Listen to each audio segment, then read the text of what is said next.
Kinney Center has not only impacted everyone that works there, we've made like great relationships with the individuals that go there, like the adults and the children.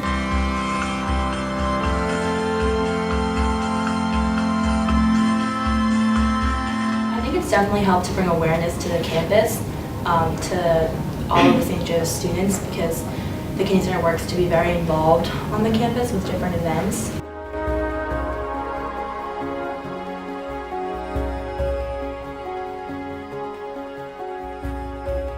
I think Kinney does have an impact on campus because it really provides direct learning opportunities for the scholars that work there, but also for the individuals that attend Kinney. So whether that's the Aspire program or the other programs that Kinney offers, it provides like a great outlet, and especially for the college students that may need some extra support in social aspects of college life. I think it's been a great asset to our campus.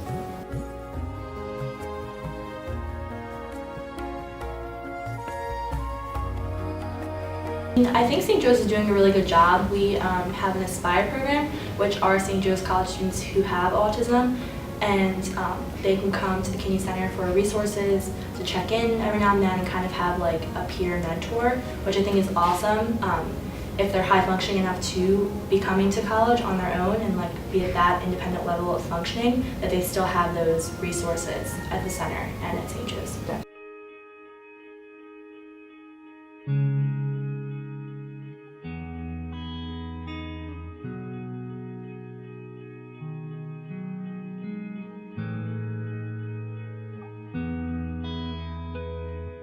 I think colleges try their best to support students with disabilities, but I don't know of many other programs, specifically like Aspire, that like helps students who identify as having autism. I think that there should be more programs like that at more colleges across the nation. Yeah. I think that there should be more centers like this at other universities, because it not only gives us an amazing opportunity to kind of have like that hands-on work before we get in the field, but also it really, like, at least for me, like, it's told me like this is what I want to do with my life. In Kinney, I feel like it might be kind of like a bubble, and even St. Joe's is very aware, but other college campuses around the United States, I'm not really sure of many other programs like Aspire or with such direct centers like that, but I feel like every campus could always strive to do more and be more accepting of those with disabilities. I think a lot of times if you don't know much about disabilities, then like you're kind of like scared, and like it's kind of like very aversive to like think about that.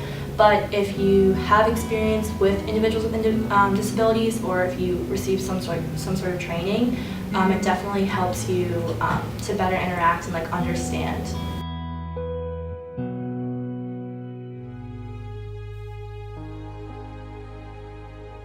I think we all have an emotional connection.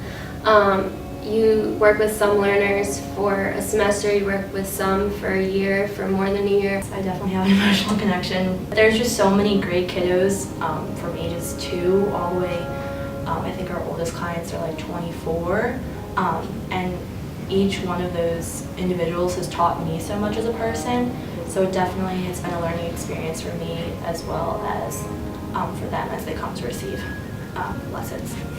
I think it's impacted awareness around St. Joe's.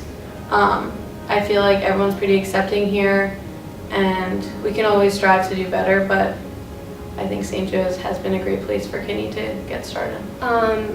So we have like Autism Awareness Day and things like that. So definitely with those events, we've kind of raised more awareness, but of course, like, that's just the start. Like, there's always more awareness to be done.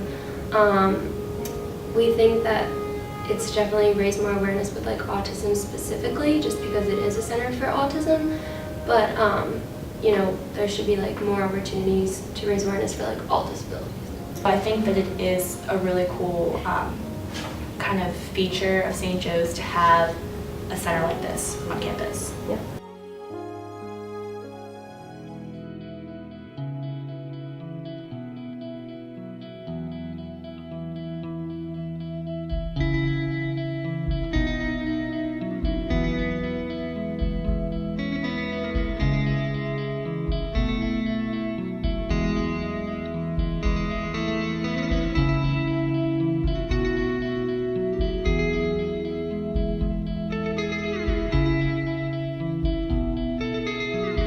I'm Chris Mecke, and I am the Director of Student Disability Services here at St. Joe's University. Students who have documented disabilities will come to this office so that we can help set them up with accommodation plans. So we do a lot of things with students who may have a temporary disability. So say they break their leg and they need to have escort services, I'll help them set that up. Or if a student has a concussion, they may need to have extended time for some of their assignments, and so they'll set up an accommodation plan for a short period of time, all the way through to students who may have more long-term disabilities, whether it's mental health or physical or maybe some type of a learning disability. I would say that there's probably about 10% of the population have some type of a disability. So that's a pretty good percentage of students that we're working with on a regular basis. And I think that we really go out of our way to sit down and talk with students on a one-on-one basis to really come up with what accommodations they think are needed to be successful. I think that one area that I would love to see more improvement in is the whole accessibility, like making sure that students who have visual issues or hearing issues can go to the website and everything is totally accessible to them.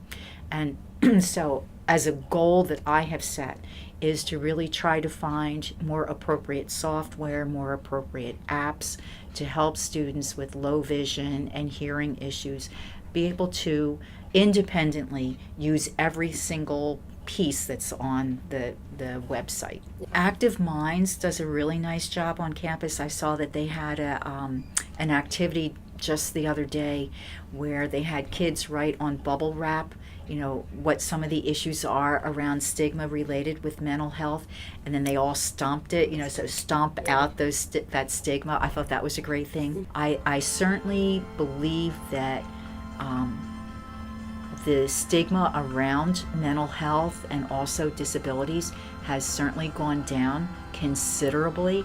I think back when I was even a professor at teaching special ed, and we would be talking about, you know, emotional disturbance or whatever, and there were so many students who were very forthright about talking about their own disabilities, or my brother has autism or whatever, and just being able to talk about it, where before it'd be like, oh, we don't want to talk about, you know, cousin so-and-so who, you know, has, you know, developmental delays or whatever. I think it's much more open. I think TV, I think you know, Facebook and social media have really brought it to the attention that there shouldn't be the stigma attached. And I think the more we normalize it, the better off we all are.